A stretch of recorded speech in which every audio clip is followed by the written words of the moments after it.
How is the new school year? And as a parent or a student, do you still feel like you're really anxious for this new school year and you need some tips on how to relieve that stress? So, here are my top 3 stress-free ways on how to tackle the new school year. Hi guys, welcome. This is Natalie Chalmers from Charmer Tuition. I hope you guys are all well and you're having a fantastic day today. And don't forget to like, comment, and subscribe to this channel and click on the notification bell so you'll be the first ones to know when I have my next video. So today, I really want to talk about my top 3 stress-free ways on how to tackle the new school year. And you might be thinking that is an oxymoron. There's no such thing as stress-free when it comes to school. But if we work towards that, we can relieve as much stress as possible. So number one, organizing and planning your time effectively. And you might be thinking as a parent or student, what does that look like? So when it comes to in-school students, you usually have a timetable, whether you have a hard copy planner book in front of you that you usually use for school, or whether you have electronic planner. Make sure you're using your planner effectively. You know deadlines for certain amounts of homework that you've got, tasks that you need to do, the syllabus and what your teacher is teaching you. Usually teachers are very, very organized and they usually put things a term or a few terms in advance, especially if you're working towards your GCSE or any major exam.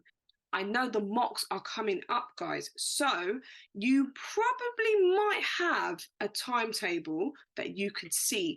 Obviously, they might confirm that a little bit later on in the year.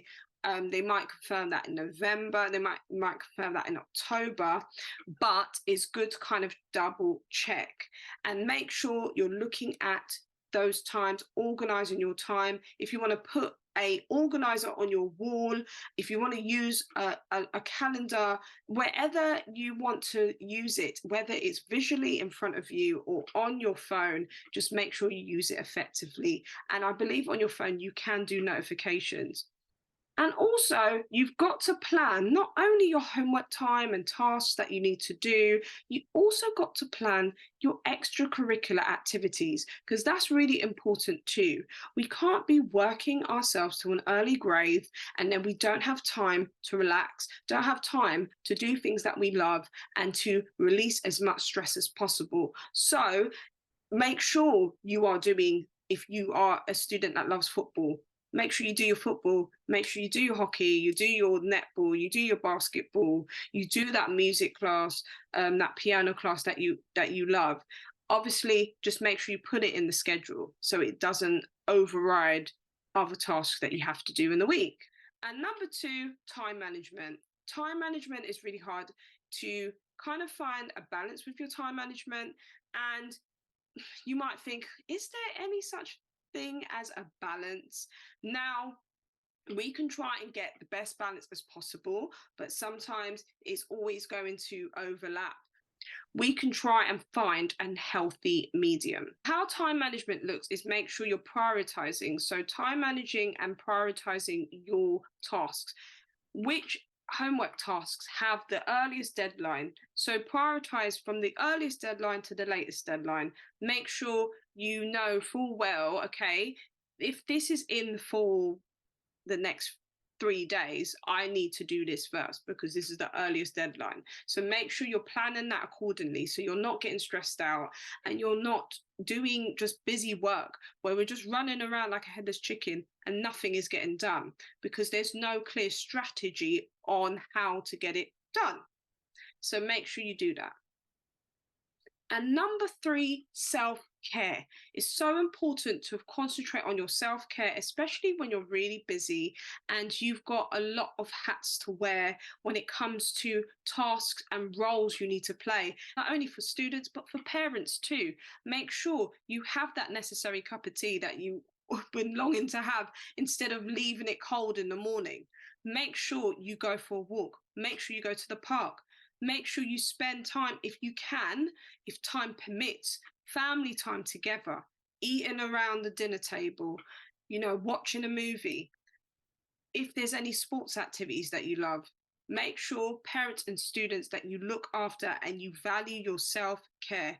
And there's some students and some parents that love yoga, meditation. Highly recommend that because it helps you with your breathing. Do you know that we do not breathe properly on a daily basis, especially when we're anxious and really nervous? We tend to breathe very shallow. That affects our thinking because there's not enough oxygen going in our brain and going around our body, and we get really nervous and we get really tired. And usually that causes dizziness, people to faint and feel really sick. So we have to make sure we're looking after ourselves. If you're not a person that loves yoga and loves to go, you don't need to do that. You could just breathe in through your nose, out through your mouth 5 times daily, and that is enough. Thank you guys, and I hope you like those top 3 stress-free ways in order to tackle the new school year. And if you have any other suggestions, just leave them down below in the comment section, and like, comment and subscribe to this channel. Please subscribe, because the more people subscribe, the more people will be able to recognize this channel, and I can help more students when it comes to English, literature and language.